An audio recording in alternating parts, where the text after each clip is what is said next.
বন্যা নিয়ে বাংলাদেশকে কেন সতর্ক করেনি ভারত? দিল্লির ইচ্ছাকৃত ভুল নাকি ব্যর্থতা? ভারতের সরকার পরিবর্তনের ছক করছে যুক্তরাষ্ট্র, কি বলছে সংবাদ মাধ্যম স্পুটনিক? রাশিয়া ইউক্রেন যুদ্ধ বন্ধে কিয়েভে নরেন্দ্র মোদী, ঐতিহাসিক সফরে নজর গোটা বিশ্বের। আসসালামু আলাইকুম, দেখছিলেন বাংলাভিশন ওয়ার্ল্ড নিউজ হেডলাইন। এবারে পুরো সংবাদ। ভারত ও বাংলাদেশের সীমান্তবর্তী অঞ্চলে বন্যার কারণ নিয়ে চলছে নানামুখী বিশ্লেষণ। ভারতীয় অংশে অস্বাভাবিক পানি বৃদ্ধির তথ্য শুরু থেকে ছিল দেশটির কাছে, কিন্তু নিয়মিত তথ্য বিবরণী ছাড়া ঘনিয়ে আসা ভয়াবহ অবস্থা সম্পর্কে বাংলাদেশকে কোনো সতর্ক বার্তা দেয়নি ভারতের বন্যা পূর্বাভাস এবং সতর্কীকরণ কেন্দ্র। এমন পরিস্থিতিতে অভিন্ন নদী এবং দুর্যোগ মোকাবেলায় দিল্লির সদিচ্ছা নিয়ে উঠেছে নানা প্রশ্ন। অনেকে জিজ্ঞাসা, এই ভুল কি ইচ্ছাকৃত? কারো প্রশ্ন বাংলাদেশের আবহাওয়া অধিদপ্তরের সক্ষমতা নিয়েও। হাফিজুল ইসলামের ডেস্ক রিপোর্টে থাকছে বিস্তারিত। উজান থেকে নেমে আসা পাহাড়ি ঢল ও প্রবল বর্ষণে বিপর্যস্ত বাংলাদেশ। গত ৩ দশকের সবচেয়ে ভয়াবহ বন্যায় ধুঁকছে ভারতের ত্রিপুরা রাজ্য। রেকর্ড বৃষ্টিতে পানি বৃদ্ধির কারণে ঘটতে পারে মহা দুর্যোগ। আগে থেকেই ভারত পেয়েছিল এমন পূর্বাভাস, কিন্তু দেশটির কেন্দ্রীয় পানি সম্পদ মন্ত্রণালয় থেকে বাংলাদেশকে দেয়া হয়নি বিশেষ কোনো সতর্কবার্তা। বিধ্বংসী বন্যার আশঙ্কা জেনেও কেন সাবধান করেনি ভারত? দিল্লির এই ভুল কি ইচ্ছাকৃত নাকি প্রতিবেশী দেশের প্রতি সদিচ্ছার অভাব? ভারতের তিস্তা, ব্রহ্মপুত্র ও গঙ্গা অববাহিকায় ভারী বৃষ্টি হলে সেই ঢল বাংলাদেশে আসতে সময় লাগে ৩ থেকে ৭ দিন, কিন্তু এবার ৫ থেকে ৮ ঘন্টার মধ্যে ফেনী, নোয়াখালী ও চট্টগ্রামে চলে আসে ত্রিপুরার পানি। এমন জরুরি পরিস্থিতিতে দিল্লির উচিত ছিল অতি দ্রুত ঢাকাকে সতর্ক করা। বাংলাদেশের বন্যা পূর্বাভাস ও সতর্কীকরণ কেন্দ্র জানিয়েছে, গোমতী ও মাতামুহুরী নদীর ভারতীয় অংশে পানি বৃদ্ধির আনুষ্ঠানিক তথ্য পায় বাংলাদেশ, কিন্তু বিস্তারিত জানতে না পারলে বন্যার সঠিক পূর্বাভাস দেয়া কঠিন বলে মন্তব্য করেন প্রতিষ্ঠানটির একজন দায়িত্বশীল কর্মকর্তা। বাংলাদেশ ও ভারতের বৃষ্টিপাতের তথ্য অনুসারে ফেনী, কুমিল্লা ও ত্রিপুরা রাজ্যের ওপর ৩ দিনে রেকর্ড পরিমাণ বৃষ্টি চলমান বন্যার প্রধান কারণ। আবহাওয়া সংশ্লিষ্ট বিশেষজ্ঞরা বলছেন, ১০ দিন আগেই দেয়া যেত এমন বর্ষণের সাধারণ পূর্বাভাস, আর ৩ দিন পূর্বে দেয়া যেত শতকরা ৯০% নিশ্চিত খবর। দুই দেশের যৌথ নদী কমিশনের মধ্যে তথ্য আদান প্রদানের সমঝোতা থাকলেও এই বিষয়ে নেই সুনির্দিষ্ট কোনো চুক্তি। উজানের দেশ হিসাবে বন্যার আগাম সতর্কতা দেয়া ভারতের দায়িত্ব, কিন্তু সেটা না মানলে কিংবা গুরুত্ব না দিলে নেই কোনো রকম জবাবদিহিতা দাবি করার উপায়। ১৯ আগস্ট থেকে বাংলাদেশের পূর্বাঞ্চলে হওয়া অতি ভারী বৃষ্টি ছিল গত ৫৩ বছরের মধ্যে সর্বোচ্চ। হঠাৎ অতিবৃষ্টি ও উজান থেকে আসা ঢলের পাশাপাশি পানি নেমে যাওয়ার পথ সংকুচিত হওয়ার কারণে খুব দ্রুত ভয়াবহ রূপ নিয়েছে পরিস্থিতি।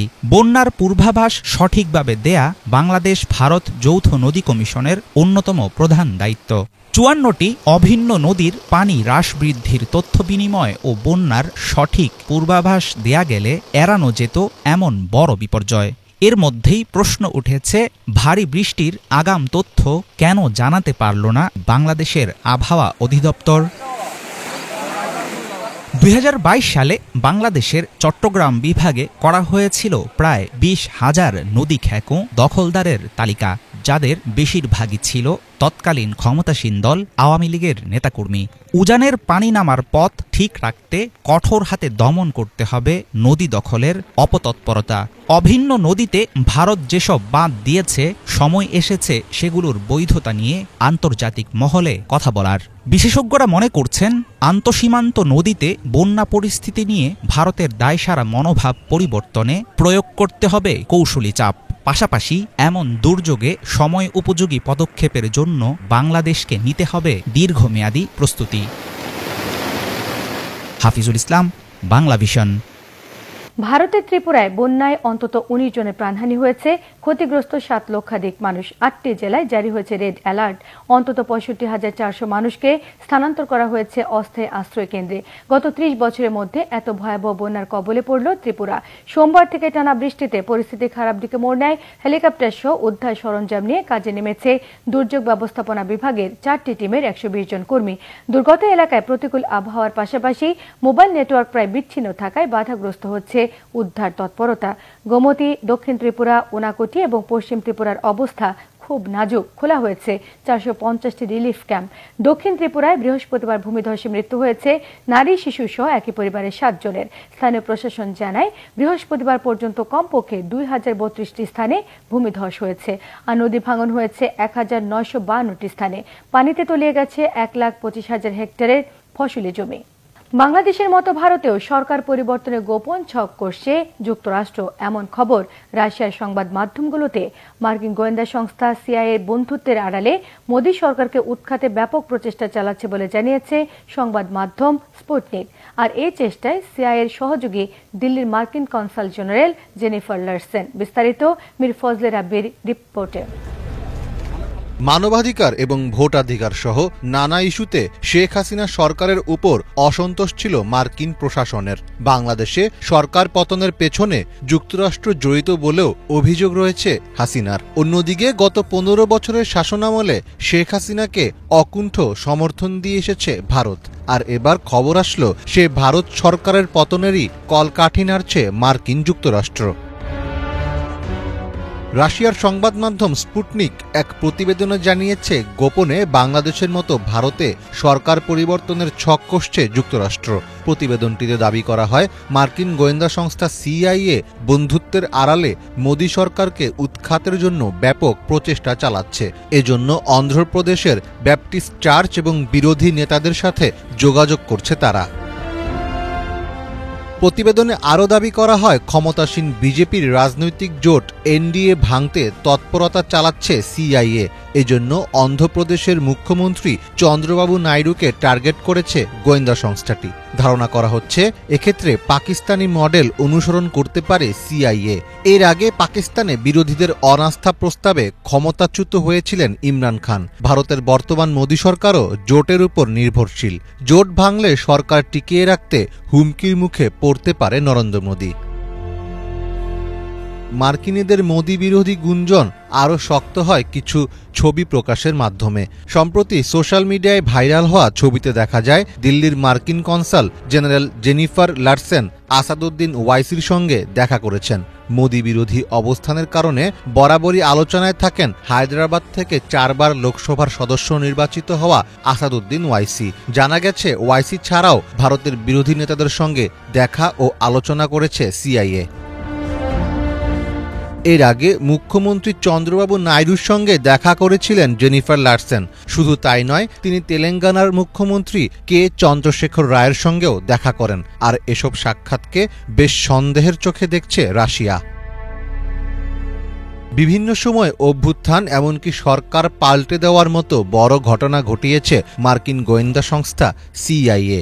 ইরানে অভ্যুত্থানের মাধ্যমে মোসাদ্দেক সরকারকে সরিয়ে আমেরিকান পাপেট রেজা শাহ পাহলেভিকে বসানোর নীল নকশা সফলভাবে সম্পন্ন করেছিল সিআইএ, যা ২০১৩ সালে প্রকাশ্যে স্বীকার করে সংস্থাটি।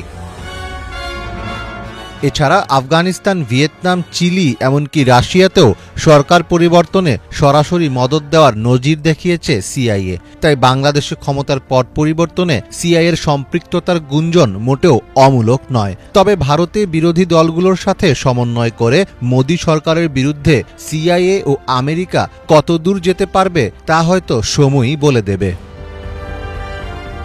মীর ফজলে রাব্বি, বাংলা ভিশন। রুশ ইউক্রেন যুদ্ধ বন্ধের দ্বিতীয়ালিতে কিয়েভে ভারতের প্রধানমন্ত্রী নরেন্দ্র মোদী দেখা করেছেন ইউক্রেন প্রেসিডেন্ট ভলোদিমির জেলেনস্কির সঙ্গে। মোদীর এই সফরের দিকে নজর গোটা বিশ্বের। অনেকে মোদীকে রুশ প্রেসিডেন্ট ভ্লাদিমির পুতিনের ঘনিষ্ঠ জন বলে মনে করেন। তাই যুদ্ধ বন্ধে মধ্যস্থতাকারী হিসেবে মোদী কতটা সফল হন এখন তো তা দেখার অপেক্ষায়। বিস্তারিত শহীদ আরাফাতের ডেস্ক রিপোর্টে। প্রথম কোনো ভারতীয় প্রধানমন্ত্রী হিসেবে ইউক্রেন সফরে গেলেন নরেন্দ্র মোদী। রাশিয়া ইউক্রেন যুদ্ধের প্রেক্ষাপটে মোদীর এই সফরকে গুরুত্ব সহকারে দেখছে গোটা বিশ্ব।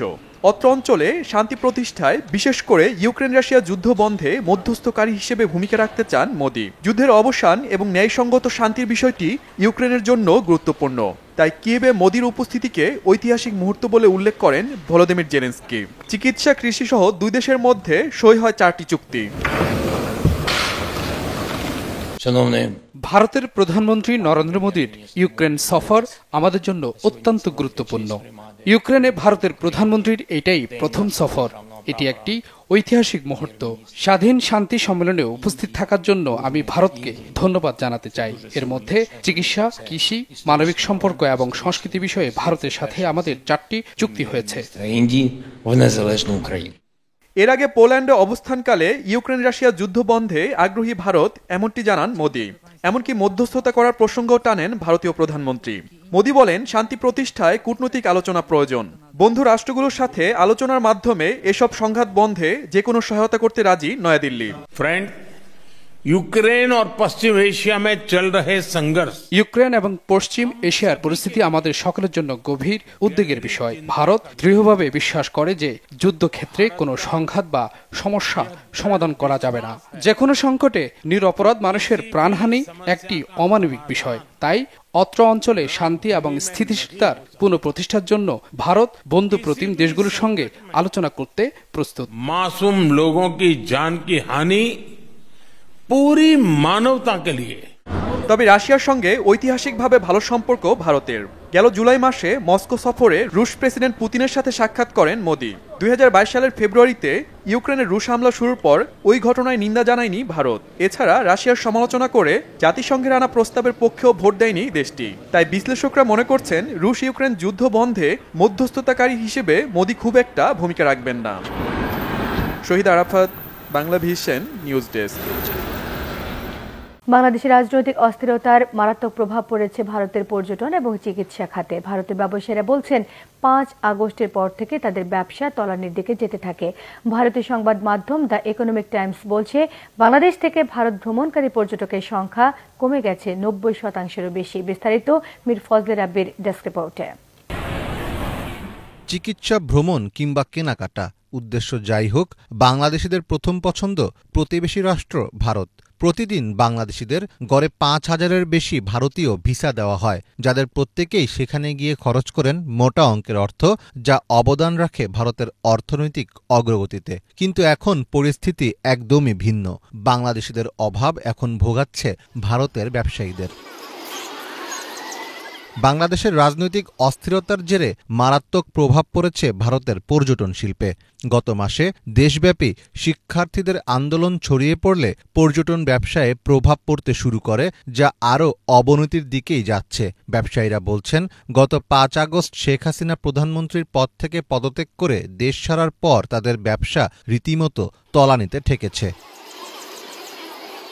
যতই দিন যাচ্ছে পরিস্থিতি আরও ভয়াবহ পর্যায়ে যাচ্ছে। স্থানীয় অপারেটরদের তথ্য অনুযায়ী বাংলাদেশ থেকে ভারত ভ্রমণকারী পর্যটকের সংখ্যা 90%-এরও বেশি কমে গেছে। ভারতীয় সংবাদ মাধ্যম দ্য ইকোনমিক টাইমসের এক প্রতিবেদনে বলা হয়, ভারতে যাওয়া পর্যটকদের প্রায় 1/4 বাংলাদেশি। প্রতিবেদনে আরও বলা হয়েছে, এই পর্যটকরা মূলত মেডিকেল ট্যুরিজম এবং দুর্গাপূজা ও বিয়ের মৌসুমে কেনাকাটার জন্য যান। বাংলাদেশি ভ্রমণকারীদের প্রায় 40-45%-এরই প্রধান গন্তব্য হল ভারত। এর মধ্যে প্রায় 80%-ই ভ্রমণ করেন চিকিৎসার জন্য। বাকিদের উদ্দেশ্য কেনাকাটা এবং অবকাশ যাপন। কিন্তু বর্তমান পরিস্থিতিতে অনেকে প্রতিবেশী দেশটির ভ্রমণের পরিকল্পনা স্থগিত করেছেন। যাদের জরুরি ভিত্তিতে ভারতে যাওয়া দরকার, শুধু তারাই ভ্রমণ করছেন। জানা যায়, বাংলাদেশ ও ভারতের মধ্যকার ফ্লাইটগুলো পুনরায় চালু হয়েছে ঠিকই, কিন্তু এসব ট্রিপগুলোতে যাত্রীর চাপ 50%-এরও বেশি কমে গেছে। বিভিন্ন ট্যুর অপারেটর কোম্পানিগুলো বলছে, গত মাস থেকে খুবই অল্প সংখ্যক মানুষ ভারতের উদ্দেশ্যে যাত্রা করেছেন। ফলে এখন ঋণ নিয়েই ব্যবসায়িক কার্যক্রম চালু রাখতে হচ্ছে তাদের। গত বছর সব মিলিয়ে 9.23 মিলিয়ন বিদেশি পর্যটক পেয়েছিল ভারত, যার মধ্যে বাংলাদেশ থেকে যাওয়া পর্যটকের সংখ্যাই ছিল প্রায় 23%, যা যে কোনো দেশের তুলনায় সবচেয়ে বেশি। বিশেষজ্ঞদের মতে, বাংলাদেশিদের ভ্রমণ কমে যাওয়ায় ভারত প্রতি মাসে 750 কোটি টাকা হারাচ্ছে। চলমান অস্থিরতায় পর্যটনের পাশাপাশি সবচেয়ে বেশি ক্ষতিতে পড়েছে ভারতের চিকিৎসা খাত। ভারতীয় গণমাধ্যম হিন্দুস্তান টাইমসের এক প্রতিবেদন বলছে, ভারতে চিকিৎসা নিতে আসা বিদেশিদের মধ্যে ৭০ থেকে ৮০% আসেন বাংলাদেশ এবং মধ্যপ্রাচ্যের বিভিন্ন দেশ থেকে। কেয়ার এজ রেটিং অনুযায়ী অস্থিরতা অব্যাহত থাকলে চলতি বছর ভারতের চিকিৎসা পর্যটন কেন্দ্রিক আয় ১০ থেকে ১৫% কমে যাওয়ার সম্ভাবনা রয়েছে। সব মিলিয়ে বাংলাদেশের রাজনীতির পট পরিবর্তন কঠিন এক চ্যালেঞ্জের মুখে ফেলে দিয়েছে ভারতের অর্থনীতিকে। মীর ফজলে রাব্বি, বাংলা ভিশন। আসন্ন প্রেসিডেন্ট নির্বাচনে ডেমোক্রেটিক দলের আনুষ্ঠানিক মনোনয়ন গ্রহণ করে জাতীয় ঐক্যের ডাক দিয়েছেন কামলা হ্যারিস। আমেরিকানদের প্রেসিডেন্ট হওয়ার অঙ্গীকারও করেছেন তিনি। 10ম বিবাহ বার্ষিকীতে নিজের রাজনৈতিক ক্যারিয়ারে অনন্য এক মুহূর্তের সাক্ষী হলেন মার্কিন ভাইস প্রেসিডেন্ট কামলা।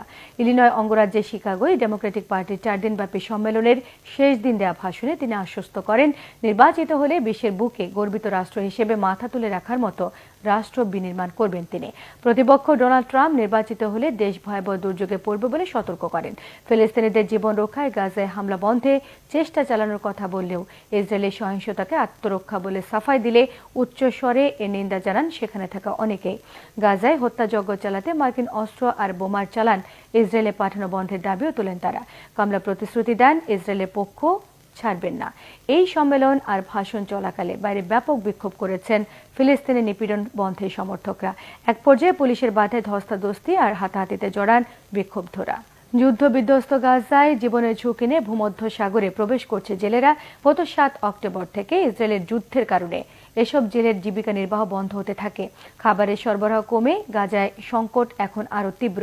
তবে এবার যুদ্ধের মধ্যেই শত শত জেলে জীবনের ঝুঁকি নিয়ে আবারও নেমেছে মাছ ধরার কাজে। বিস্তারিত ইফফাত জাহানের প্রতিবেদনে।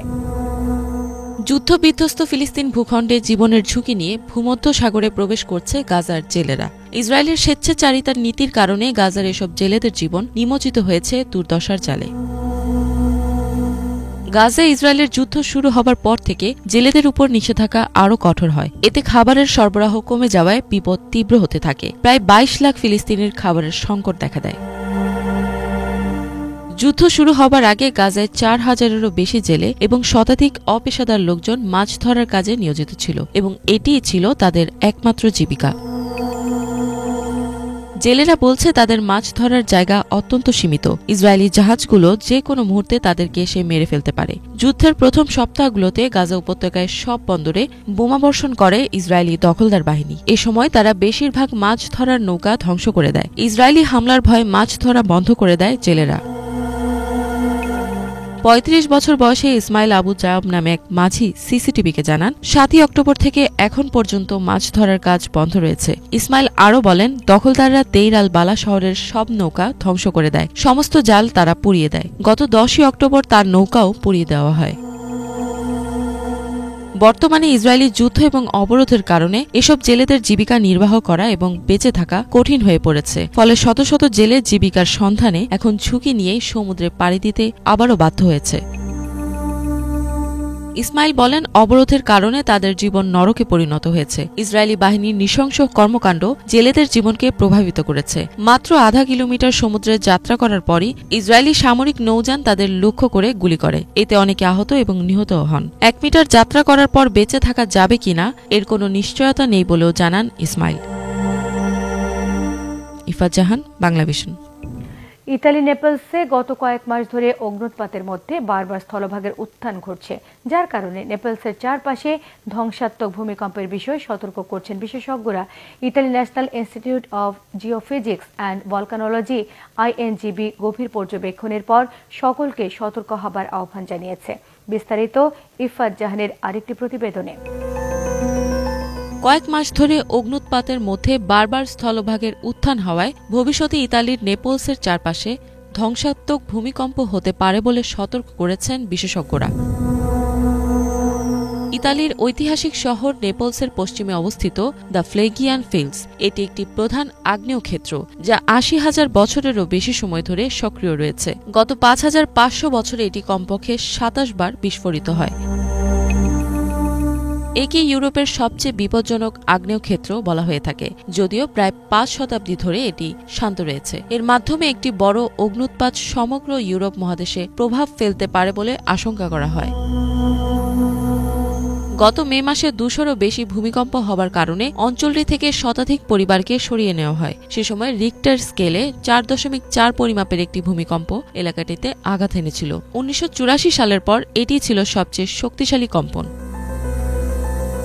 কয়েক বছর ধরে ইতালির national institute of geophysics and volcanology INGV আগ্নেয়গিরির ক্রিয়াকলাপগুলো গভীরভাবে পর্যবেক্ষণ করছে। সাম্প্রতিক পরিস্থিতি পর্যবেক্ষণ করে আরও বেশি সতর্ক হতে বলছেন বিশেষজ্ঞরা। আইএনজিবির প্রধান গবেষক ভিনসেনজো কনভার্টিটো বলেন, সতর্কতার স্তর পরিবর্তন করা দরকার কিনা তা তারা বিশদভাবে তথ্য বিশ্লেষণ করে সিদ্ধান্ত নেবেন। তারা এখন যেটি করছেন তা হল নিজেদের পর্যবেক্ষণ স্তরকে আরও শক্তিশালী এবং উন্নত করা। ধারণা করা হয় বর্তমানে ফ্লেগ্রিয়ান ফিল্ডে অগ্ন্যুৎপাতের কম ঝুঁকি রয়েছে, তবে ভূগর্ভস্থ আগ্নেয় শিলার প্রবাহের কারণে আশেপাশের অঞ্চলগুলো অনিরাপদ। উদ্বেগের বিষয়, বর্তমানে বৃহত্তর নেপলস এলাকায় ৪০ লাখেরও বেশি মানুষ বসবাস করেন। শুধুমাত্র ফ্লেগ্রিয়ান ফিল্ডস অঞ্চলেই আনুমানিক ৫ লাখ বাসিন্দা রয়েছে। বিশেষজ্ঞরা বলছেন, অঞ্চলটির ঐতিহাসিক ভবনগুলো বেশ ভঙ্গুর, আর এই অঞ্চলে ঘন ঘন ভূমিকম্পের ঘটনাও ঘটছে। নিয়মিত ভূমিকম্পের কারণে অনেক স্থানীয় ভবন এবং বিশেষ করে পুরনো ঐতিহাসিক ভবনগুলো ক্ষতির সম্মুখীন হওয়ায় পরিণতি ভবিষ্যতে আরও খারাপের দিকে যেতে পারে। ইফাত জাহান, বাংলা ভিশন। এই ছিল আজকের মতো। সঙ্গে থাকায় সবাইকে ধন্যবাদ।